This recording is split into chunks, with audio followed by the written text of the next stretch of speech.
یہ سٹاکس وغیرہ اور یہ ہمارے یہاں اوپر نیچے جاتے رہتے ہیں، یہ اتنا بڑا پیمانہ نہیں.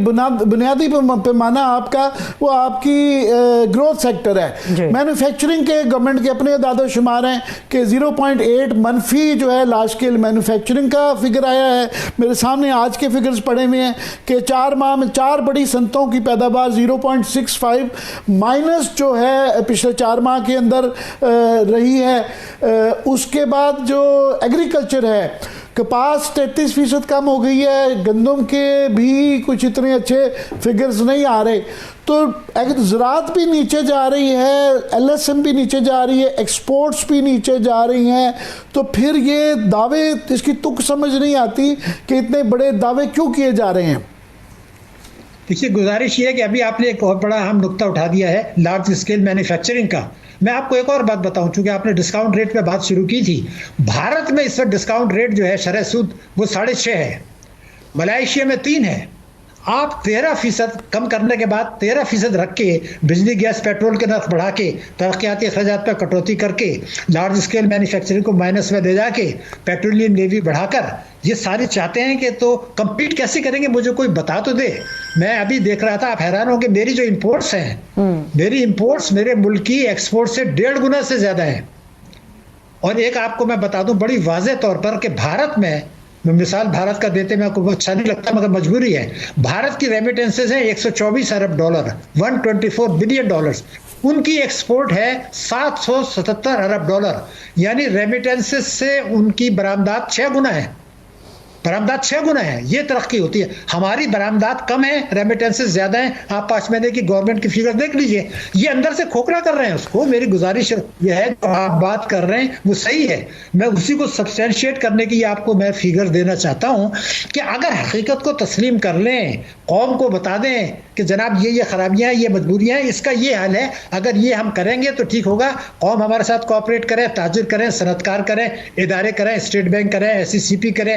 اگر یہ سب نہیں کرتے، سب اپنا کہتے ہیں مجھے دے دو مجھے دے دو مجھے دے دو، اور تو پھر خزانہ کہاں سے آئے گا؟ قرضے لیں گے، آپ اثاثے بیچیں گے اور بیرونی ڈکٹیشن لیں گے. اور دنیا میں جو تبدیلی آ رہی ہے اس کو آپ معمولی نہ سمجھیں. پاکستانی کی جو لوکیشن ہے، ہماری طاقتور فوج جو ہے مشرقی وسطی میں ہماری ضرورت پڑنے والی ہے. چین کو کنٹرول کرنے والے ہیں. نیو گریڈ گیم ہے اس میں ہٹ میں آپ کو ایک جملہ بتاؤں پاکستانی قوم کے لیے. ہنری کیسنگر بہت مشہور آدمی تھا، اس نے میں یہ لکھا تھا کہ اب 9/11 کے بعد اس نے کہا تھا کہ ابھی دہشت گردی کی جنگ نہیں ہے. دہشت گردی کی جنگ جب شروع ہوگی جب افغانستان میں امریکی کارروائیاں ختم ہو جائیں گی، اور وہ دہشت گردی کا محور جو ہے وہ افغانستان کے باہر ہوگا، یعنی پاکستان، ایران اور مڈل ایسٹ. ہمارے خطے کی دہشت گردی آ گئی. بالکل ڈاکٹر صاحب، دوسرا ایک اور پیمانہ ہم نے جو ہمیشہ آپ جیسے لوگوں سے سیکھا کہ جب مشکلات آتی ہیں، آپ کے اقتصادی مسائل ہوتے ہیں، تو آپ اپنے خرچے کم کرتے ہیں اور اپنے لاسز کم کرتے ہیں اور گروتھ بناتے ہیں. گروتھ کی ہم نے بات کر رہی ہے، ایگریکلچر اور لارج اسکیل مینوفیکچرنگ میں نہیں ہو رہی. خرچوں کا 10% ہمارا جو ہے خرچے بڑھ گئے ہیں، اور پچھلے بجٹ میں 40% تک جو ہے نا 25 سے 40% تک ایکسپینڈیچر بجٹنگ زیادہ کی گئی. روز خبریں سنتے ہیں جی 77 ارب روپے ہم اپنے MNAs کو دے رہے ہیں. آج کی یہ خبر ہے خوفناک قسم کی کہ MPAs کو پنجاب کے اندر جو ہے وہ 76,000 سے 4 لاکھ ان کی تنخواہیں کر دی ہیں. 10-10 لاکھ اسپیکر وغیرہ کی کر دی ہیں، وزراء کی کر دی ہیں، اسپیکر کی کر دی ہیں. تو خرچے تو وہ صدارتی محل کے PM ہاؤس کے وہ بڑھتے ہی جا رہے ہیں، وہاں کوئی نہیں، اور بھیک مانگنے کے لیے چلے جاتے ہیں دنیا بھر میں. دیکھیے یہ اہم نقطہ ہے. میں آپ کو ایک بات بتا دوں جو میں سمجھا ہوں. حکومت نے ہاتھ کھڑے کر لیے ہیں، سیاستدانوں نے ہاتھ کھڑے کر لیے ہیں. وہ یہ سمجھتے ہیں کہ اگر اس ملک کو چلانا ہے تو ہمیں باہر سے قرضے لینے ہیں، باہر سے قرضوں کی ری شیڈولنگ کرانی ہے، اور اس طریقے سے گزارا کریں اور اپنے اثاثے اور اپنی فیملی کے ممبرز باہر رکھیں. جب تک گاڑی چلتی ہے چلتی جائے گی. جب تک افغانستان کے معاملات ہیں پاکستان کی اہمیت رہے گی. ایک تو یہ فیصلہ کر لیا گیا ہے کہ ٹھیک کرنے کے بجائے بیرونی وسائل پر اپنی اسٹریٹجک لوکیشن پیسے دے کے گزارا کریں. کوئی ارادہ نہیں ہے کمی کرنے کا. لیکن ایک بات میں آپ کو بتاؤں کہ ہم ویسے الحمدللہ مسلمان ہیں، میرا تو یہ شعبہ ہے اسلامک بینکنگ. جو انہوں نے 26ویں ترمیم میں یہ تھا کہ ربا یعنی بریکٹ میں سود کا خاتمہ کر دیا جائے. یہ 38F پہلے سے تھا, اس کی ڈیٹ دے دی گئی تھی. یہ تو 73 کے آئین میں بھی تھا. لیکن اب جب یہ مسودہ فائنل بنا تو سود کا لفظ کاٹ دیا. اور وہ اس کا مطلب یہ کہ اب کورٹ میں جھگڑا چلتا رہے گا کہ جی سود تو حرام ہے کہ نہیں. ربا کو تو قرآن نے حرام قرار دیا ہے. اب علماء اس پہ خوشیاں منا رہے ہیں, حالانکہ ان کو پتہ ہے کہ سود کا لفظ نکالا گیا ہے. اور یہ متوازی نظام جو اس پہ چل رہا ہے تمام علماء کو پتہ ہے. اور میں chairman research institute of Islamic banking کی حیثیت سے ریکارڈ پہ کہہ رہا ہوں, تمام علماء کو پتہ ہے کہ یہ غیر اسلامی ہے, یہ شریعت کے خلاف ہے, اسلام کے خلاف ہے, مگر وہ اس کی سپورٹ کر رہے ہیں.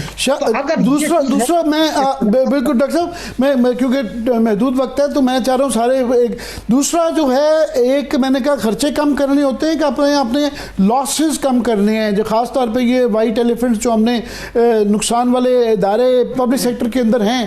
پی آئی اے کی جو جس طریقے سے پرائیویٹائزیشن کی اور پھر مذاق بنایا گیا جی 10 ارب روپے انہوں نے آفر کر دیے, اب وہ جو ہے نا اس کو ٹیکا لگایا جا رہا ہے. پی آئی کو بتایا جا رہا ہے کہ جی یہ بھی اس کے اندر سے کنسیشن دیں گے, یہ بھی کنسیشن دیں گے.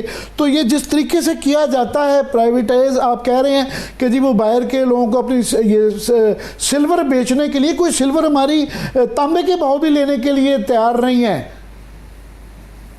یہ دیکھیے گزارش یہ ہے کہ یہ ایسٹ انڈیا کمپنی کا دور ایک نئی شکل میں واپس لانے کی تیاری ہو رہی ہے. یعنی اس کو آپ کہتے ہیں کہ نوآبادیاتی نظام کی ایک نئی شکل میں واپسی. ابھی آپ نے جو نقطہ اٹھایا, دیکھیے پی آئی اے جب اس کے کئی سو ارب روپے کے اثاثے جو خراب ہیں, آپ پرائیویٹائز کرنے سے پہلے وہ حکومت کو آپ نے ٹرانسفر کر دیے ہیں, اور آپ کو یورپین یونین نے اب اجازت دے دیا کہ آپ وہاں فلائٹس کر سکتے ہیں, جو کہ غلام سرور نے جو ہے وہ غیر ذمہ دارانہ بیان دے کے کئی سو ارب کا نقصان پہنچایا. اب وہ ریزیوم ہو گئی ہے. تو جب آپ نے کئی سو ارب کے اثاثے الگ کر دیے, آپ کی 25 کروڑ کی آبادی میں ڈومیسٹک بزنس ہے, سمندر بار پاکستانی آتے ہیں, ہم لوگ باہر جاتے ہیں, عمرہ ہے, حج ہے, میں گارنٹی کر رہا ہوں کہ آج بھی حکومت کے شعبے میں یہ منافع میں آ سکتا ہے. اور تو یہ قومی المیہ ہوگا کہ اس ادارے کو بیچا جائے, اس لیے کہ آپ بیرونی دباؤ تو ہے آپ کے اوپر, وہ تو اس لیے ہے کہ وہ نوآبادیاتی نظام کی نئی شکل میں واپسی چاہتے ہیں. اب کسی ملک پہ قبضہ نہیں کیا جاتا, اس کی معیشت پہ قبضہ کیا جاتا ہے. ہمیں بحیثیت جوہری طاقت پاکستان کے ذمہ داری ہے کہ اپنے اثاثوں کا تحفظ کریں, اور اگر کچھ بیچنا بھی ہے تو صرف پاکستانیوں کو دیں, ہم غیر ملکیوں کو دیں. ڈاکٹر صاحب لاسٹلی کیونکہ ابھی جو ہے نا معیشت کی باتیں وہ پبلک ریلیشنز پہ آ گئی ہے, وہ ایک بالکل بڑے بڑے دعوے کر دیے جاتے ہیں, پریس کانفرنس کی جاتی ہے, اخبارات میں اشتہارات, اتنا کمائی نہیں ہوتی جتنے کہ اشتہاروں کے ذریعے یہ تاثر دیا جاتا ہے کہ ملک میں ترقی ہے, اور عام آدمی اس سے کئی دفعہ بیوقوف بن بھی جاتا ہے. مگر آپ جیسے لوگ تو کم از کم ہمارا بھی فرض بنتا ہے تھوڑا سا لوگوں کو حقیقت بتائیں. اب یہ جو ایک تاثر دیا جاتا ہے کہ مریم بی بی بڑی اچھی بات ہے, چلیں چین میں گئیں کہ جی وہاں سے اب چینی ٹیکنالوجی آ جائے گی اور اس کے ذریعے جو ہے سارے ملک کے مسائل پنجاب کے خاص طور پہ حل ہو جائیں گے. دوسری طرف وہ ہم دیکھتے ہیں کہ آئی ایم ایف والوں کے ساتھ وعدے کیے ہوئے ہیں انہوں نے کہ جی ہم صوبوں سے 1200 ارب سے زیادہ جو ہے کا سرپلس دیں گے, اور پھر شعبدہ بازی سے پہلے 160 ارب کا پنجاب کا خسارہ تھا, ایک راتوں رات وہ 40 ارب کا سرپلس بن گیا. اور پھر روز اسکیمیں اناؤنس کی جاتی ہیں کہ جی فلانا کارڈ, اور وہ بی آئی ایس پی سے باہر ہے.